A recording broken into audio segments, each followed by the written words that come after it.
오늘 우리에게 주신 하나님 말씀은 로마서 2장 1절에서 11절까지 말씀입니다. 로마서 2장 1절에서 11절까지 말씀입니다. 그러므로 남을 판단하는 사람아, 누구를 막론하고 내가 핑계하지 못할 것은 남을 판단하는 것으로 내가 너를 정죄함이니 판단하는 내가 같은 일을 행함이니라. 이런 일을 행하는 자에게 하나님의 심판이 진리대로 되는 줄 우리가 아노라. 이런 일을 행하는 자를 판단하고도 같은 일을 행하는 사람아, 내가 하나님의 심판을 피할 줄로 생각하느냐? 혹 내가 하나님의 인자하심이 너를 인도하여 회개하게 하심을 알지 못하여 그의 인자하심과 용납하심과 길이 참으심이 풍성함을 멸시하느냐? 다만 내 고집과 회개하지 아니한 마음을 따라 진노의 날 곧 하나님의 의로우신 심판이 나타나는 그날에 임할 진노를 내게 쌓는도다. 하나님께서 각 사람에게 그 행한 대로 보응하시되 참고 선을 행하여 영광과 존귀와 썩지 아니함을 구하는 자에게는 영생으로 하시고, 오직 당을 지어 진리를 따르지 아니하고 불의를 따르는 자에게는 진노와 분노로 하시리라.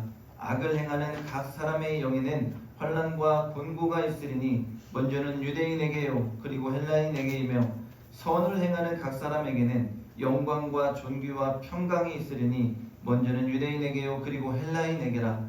이는 하나님께서 외모로 사람을 취하지 아니하심이라. 아멘. 할렐루야. 오늘도 하나님 전에 나와서 함께 예배드리는 여러분 모두에게 주님의 크신 은혜와 사랑과 축복이 함께 하시기를 주님의 이름으로 간절히 축원합니다.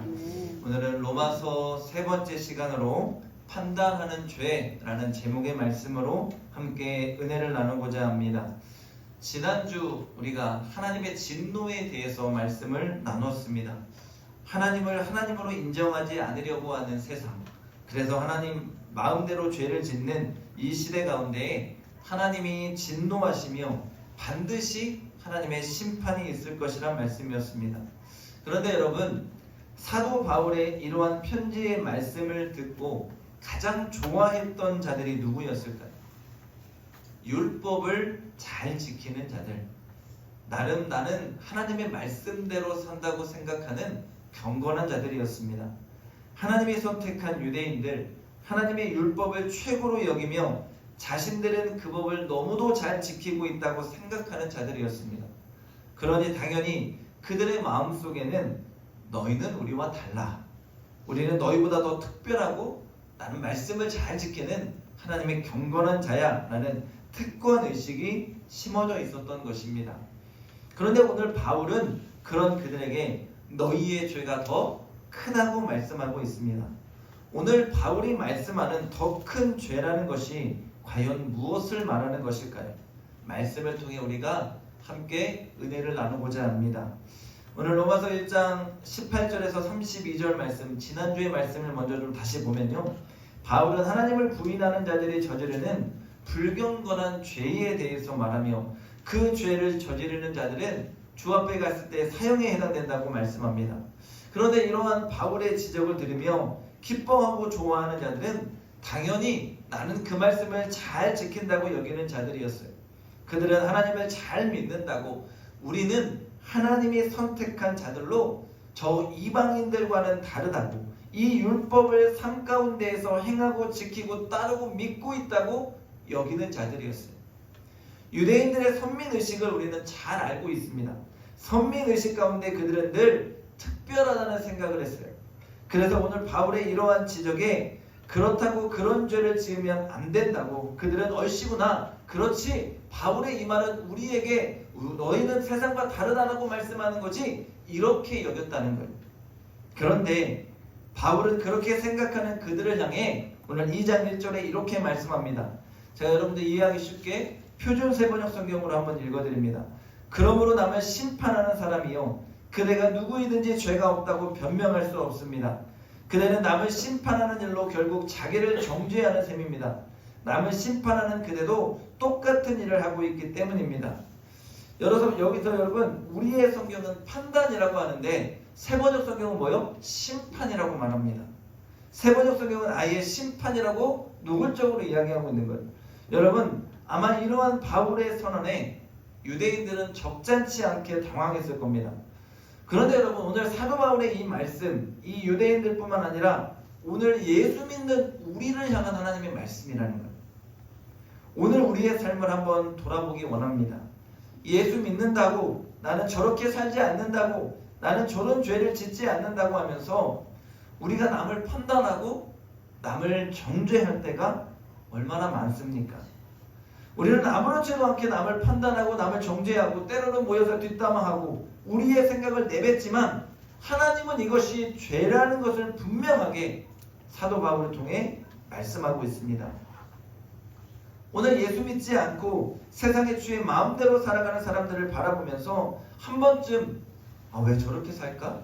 이런 생각을 여러분 해보셨을 것입니다. 물론 말씀을 전하는 저도 다르지가 않습니다.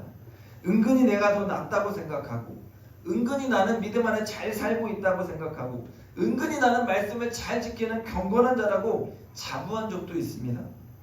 그런데 오늘 말씀을 준비하며 하나님은 그 죄가 결코 가볍지 않다고 말씀하시는 겁니다. 오늘 말씀을 들으면서 우리가 깨닫기 원합니다. 말씀이 내 안에 들어와 그들을 정죄의 눈으로 바라보고 판단의 눈으로 바라보는 것이 아니라 예수님이 말씀하신 긍휼과 사랑의 눈으로 우리의 기도의 대상이요 하나님의 구원받을 자녀로 바라보는 은혜가 있기를 주님의 이름으로 간절히 축원합니다. 여러분, 목사들 사이에서 어떤 분들이 교회에서 제일 무서운지 아십니까?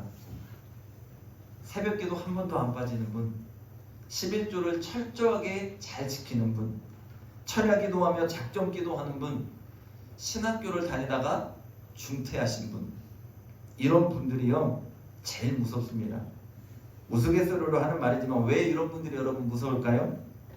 신앙적으로 나는 완벽하다고 생각할 수 있기 때문입니다.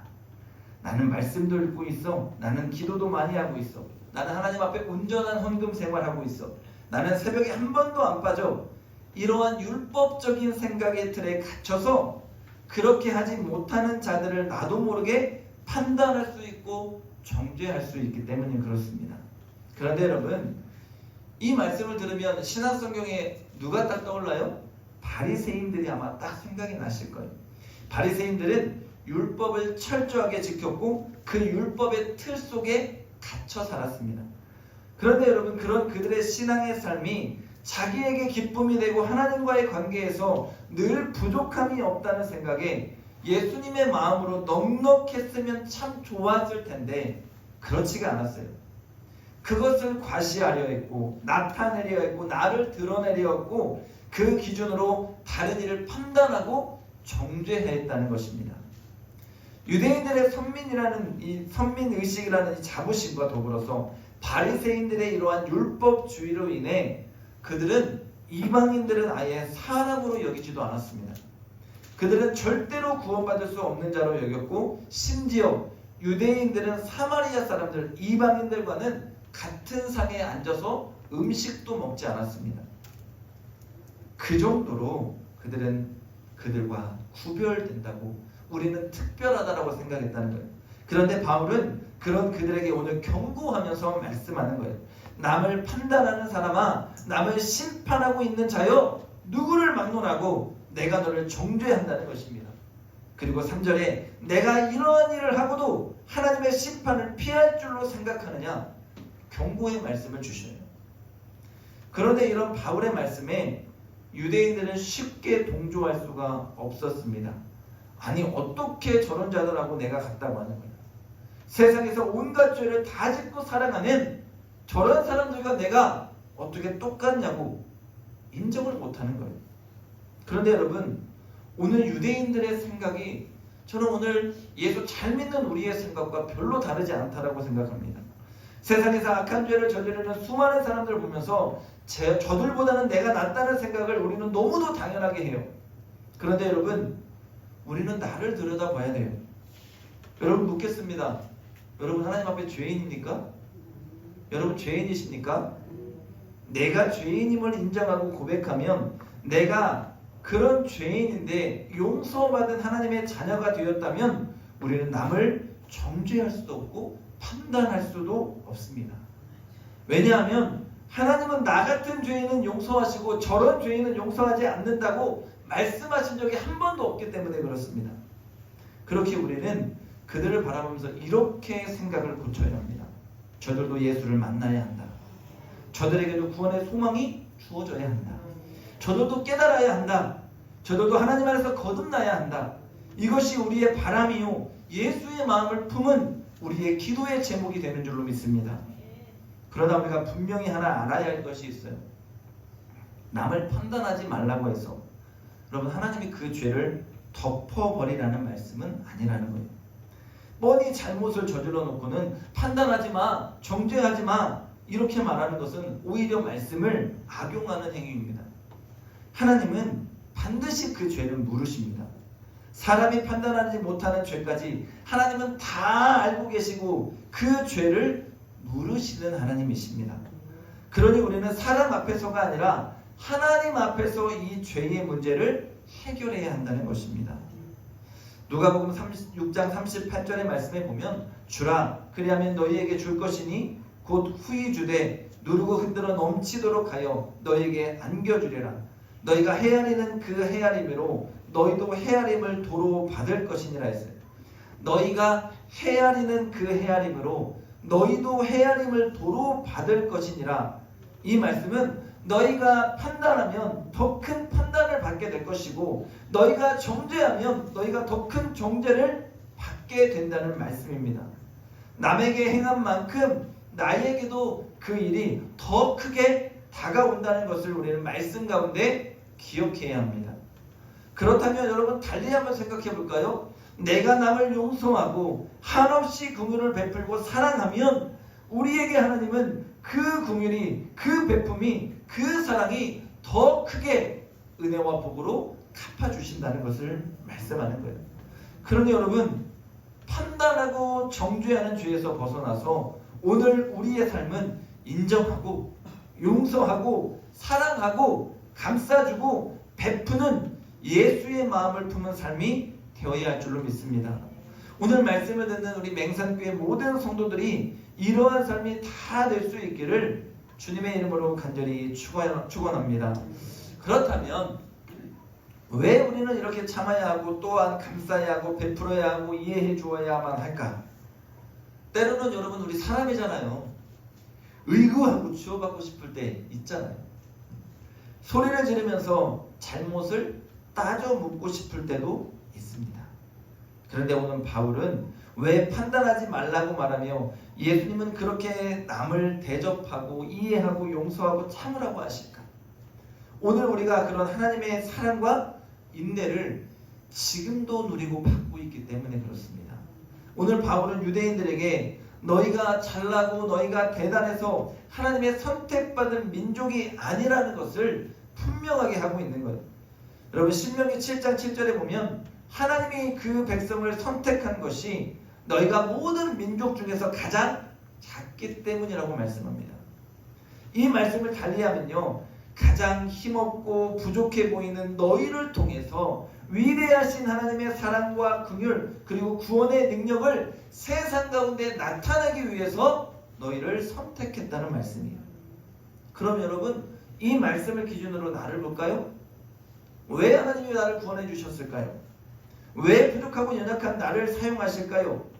왜 하나님은 나를 예수 믿게 하시고 나의 삶에 이러한 구원의 은혜와 축복을 부어주실까? 내가 가장 연약하기 때문에 내가 가장 큰 죄인이기 때문에 나의 부족함을 하나님이 아시기 때문입니다. 나의 죄성을 하나님이 아셔서 나를 만나주시고 나를 선택하시고 이 땅 가운데서 구원의 은혜와 은총을 지금도 우리 가운데 부어주시는 거예요. 저들보다 내가 나아서가 아니라 저들보다 내가 특별해서가 아니라 내가 연약한 자기에 내가 부족한 자기에 오늘도 내가 죄인이기에 하나님이 나를 사랑해 주시고 나를 이해하시고 나를 용서하시고 나를 감싸주시는 하나님이라는 것을 오늘 우리가 말씀 가운데 고백하는 은혜가 있어야 할 줄로 믿습니다.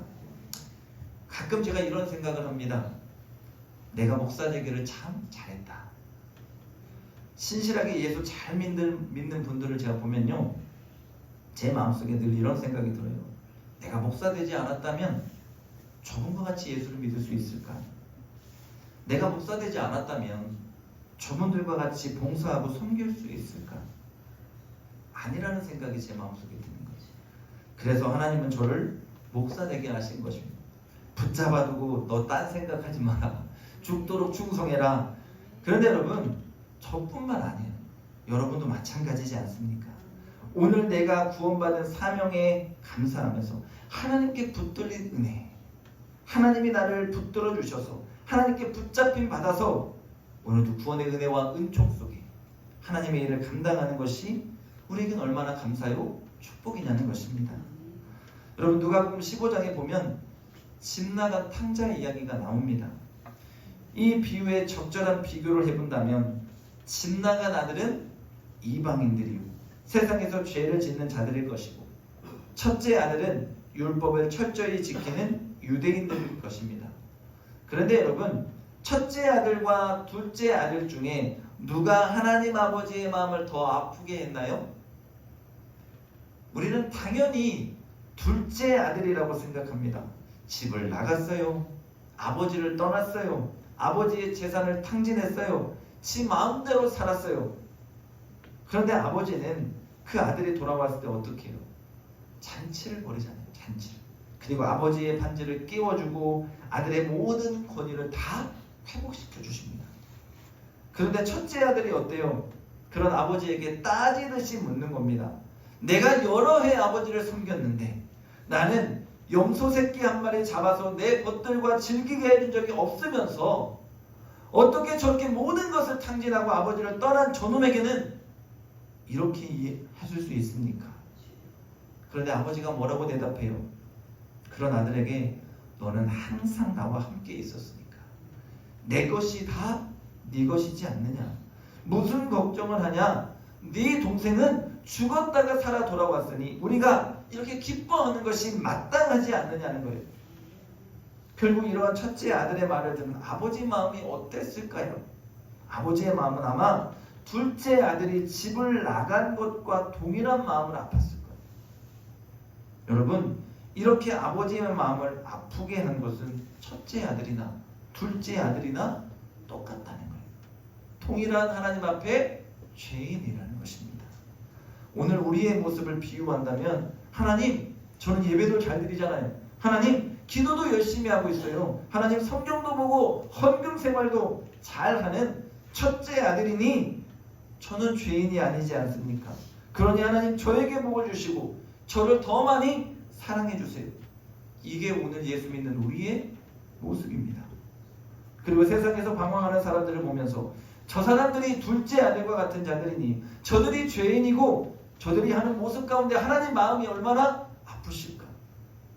그런데 하나님은 그런 하나님의 마음을 헤아리지 못하는 첫째나 둘째나 똑같은 죄인이고 내 자식이라고 오늘 말씀을 통해 우리에게 가르쳐주고 있는 거예요. 사랑하는 여러분, 오늘 우리는 대부분이 큰아들에 속합니다. 열심히 예수 잘 믿고 있고요. 경건의 삶을 살아가면서 그렇지 못한 자들을 때로는 판단하고 정죄하는 마음을 갖고 있어요. 또한 예수 믿으면서도 세상의 것을 내려놓지 못하는 자들을 바라보면서도 나는 저렇게는 안 믿지 않은 그런 생각으로 내 마음이 굳어질 때가 많아요. 그런데 5절에 보면 하나님의 진노를 쌓는 자라고 바울은 말합니다. 이러한 죄가 무서운 이유가 뭐냐면 죄를 죄로 여기지 못한다는 것. 스스로가 이것이 죄라는 것을 깨닫지 못하는 데에 있다는 것입니다. 죄를 짓는 자는 자신이 죄를 지은 것을 아는 것이 은혜인데 이런 자들은 나의 죄를 스스로 발견하지 못한다는 것입니다. 그러나 여러분, 분명한 것은 하나님은 그 죄를 물으신다는 거예요. 심판대 앞에 나의 죄를 깨달으면 그때는 너무 늦는 거예요. 어떤 목사님이요, 설교가 너무 길어요. 능력 많으신 목사님들은 막 1시간씩 설교하시잖아요. 너무 설교가 길어요. 저는 죽으리면 다 해도 30분입니다. 근데 능력이 많은 목사님들은 막 그렇게 길게 설교를 하셔요. 그런데 어느 날 목사님이 설교를 하는데 한 30분쯤 지나니까 다 조는 거예요. 앞에서 장로님 줘라, 가운데서 전사님 줘라, 뒤에서 집사님 줘라, 다 졸고 있는 거예요. 근데 은근히 설교하다가 목사님 화가 나는 거예요. 그도 그럴 것이 기도하면서 말씀을 열심히 준비했는데 그 설교를 잘 먹고 아멘으로 화답해야 목사님도 막 하면서 힘이 날 텐데 꾸벅꾸벅 졸고 있으니까 막 속상한 거예요. 그래서 속으로 무슨 장로가, 무슨 권사가, 무슨 집사가 예배 시간에 저렇게 졸아 하면서 속으로 욕하면서 으이구 이 믿음 없는 것들아 하고 속으로 투정을 했대. 그랬더니 하나님이 목사님에게 뭐라고 하신 줄 아십니까? 야, 그렇게 속으로 욕할 거면 제발 설교 좀 짧게 해라. 그렇게 욕할 거면 설교라도 짧게 해라. 여러분, 유머지만 우리가 새겨볼 이야기예요.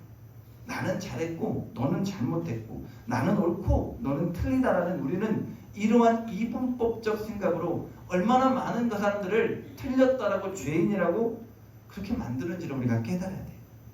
사랑하는 여러분, 오늘도 우리는 나를 들여다보는 훈련이 필요합니다. 언제나 신앙은 나와 하나님의 관계이고 나를 하나님 앞에 바르게 보는 것이 가장 중요합니다. 그리고 예수를 닮아가는 것입니다. 다른 무엇이 아닌 예수님의 마음을 닮아서 모든 것을 품고 담고 그분을 따라갈 수 있는 것, 그 사랑이 여러분의 마음에 준비될 수 있는 은혜가 있기를 주의 이름으로 간절히 축원합니다. 오늘 6절에 보면요, 하나님은 그 행한 대로 갚아준다고 합니다. 하나님의 심판은 오늘 누구에게나 공평합니다. 11절 말씀과 같이 외모로 사람을 취하지 않는 하나님은 차별이 없는 분이십니다. 사랑하는 여러분, 오늘 우리는 믿음으로 구원받습니다. 여러분 아멘입니까? 그러나 믿음에는 반드시 행함이 따라와야 합니다. 믿음으로 구원받았으니 그에 합당한 열매를 맺고 살아가야 한다는 것입니다. 여러분, 나무를 볼 때에 우리가 그 나무가 무슨 나무인지 어떻게 압니까?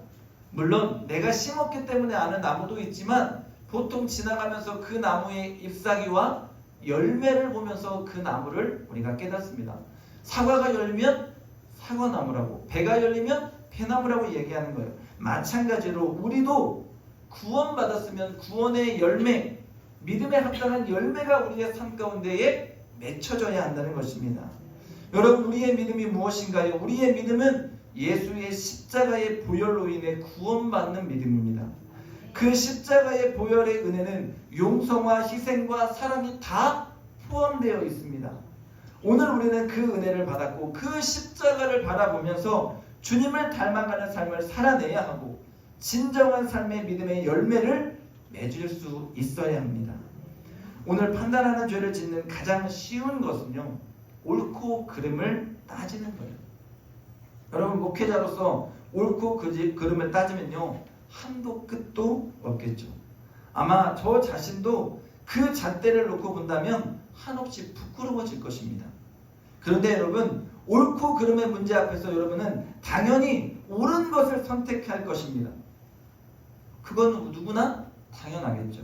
근데 말씀을 준비하면서 제가 깨달았습니다. 옳음을 선택하는 것이 아니라, 물론 옳은 것을 선택해야 하지만 예수님의 마음으로 사랑함을 선택해야 한다는 것입니다. 쉬운 예를 한번 들어볼게요. 부부가 싸웁니다. 근데 누가 봐도 아내가 잘못했어요. 그런데 아내에게 남편이 내가 잘못했어 라고 말합니다. 왜 그럴까요, 여러분? 아내가 잘못한 걸 몰라서 그렇게 합니까? 아니에요. 사랑하기 때문에 용납해 주는 거예요. 사랑하기 때문에 감싸주는 것입니다. 옳고 그름을 나누는 것은 절대로 관계를 회복시킬 수 없습니다. 그것을 넘어 예수의 사랑이 우리의 마음에 있어야 합니다. 오늘 모든 교회들이요, 다 문제가 있어요. 그럼 제가 늘 설교하잖아요. 문제 없는 교회는 없다니까요. 다 문제를 안고 있어요. 거기에는 문제의 요소들의 옳고 그름을 판단하는 일이 분명하게 생길 것입니다. 그런데 여러분, 그때마다 옳다고 이것이 맞는 거라고 소리친다면 분명 교회는 판단과 정죄만이 남게 될 것입니다. 아니요. 여러분, 사랑하시기 바랍니다. 이해하시기 바랍니다. 양보해 주시기 바랍니다. 덮어주시기 바랍니다. 기도해 주시기 바랍니다. 깨달음의 역사가 있게 될 줄로 믿습니다. 오늘 우리의 모습을 여러분 바로 보기를 원합니다. 내가 부족하고 내가 연약한 존재임을 먼저 인정하십시오. 그리고 판단하고 정죄하는 자가 아니라 예수님의 사랑으로 품어낼 수 있는 자가 되시기 바랍니다. 구원의 은혜를 기억하면서 그 구원의 열매 맺기 위해 오늘도 내 삶의 모습으로 예수를 드러내는 삶, 그래서 주님 앞에 설 때에 내가 부끄럽지 않게 그 심판대 앞에 바로 설 수 있는 은혜가 있기를 소망합니다. 오늘 우리 맹산교회가 서로를 판단하고 정죄하는 공동체가 아니라 예수의 사랑이 우리 안에 가득해서 서로를 안아주고 감싸주고 그리스도의 사랑으로 서로의 마음을 녹이는 하나님 나라의 공동체로 온전하게 바르게 세워질 수 있는 축복이 있기를 주님의 이름으로 간절히 축원합니다. 축원합니다. 기도하겠습니다.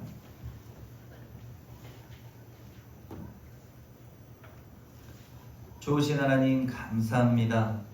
오늘도 귀한 말씀을 우리에게 주셔서 말씀으로 우리가 깨닫게 하시니 감사합니다. 하나님, 우리가 서로를 판단하고 정죄하는 삶이 아니라 오늘도 예수 마음 품고 긍휼히 여기고 사랑하고 이해하고 감싸며 기도할 수 있는 은혜가 우리 모두 가운데 있게 하여 주시옵소서.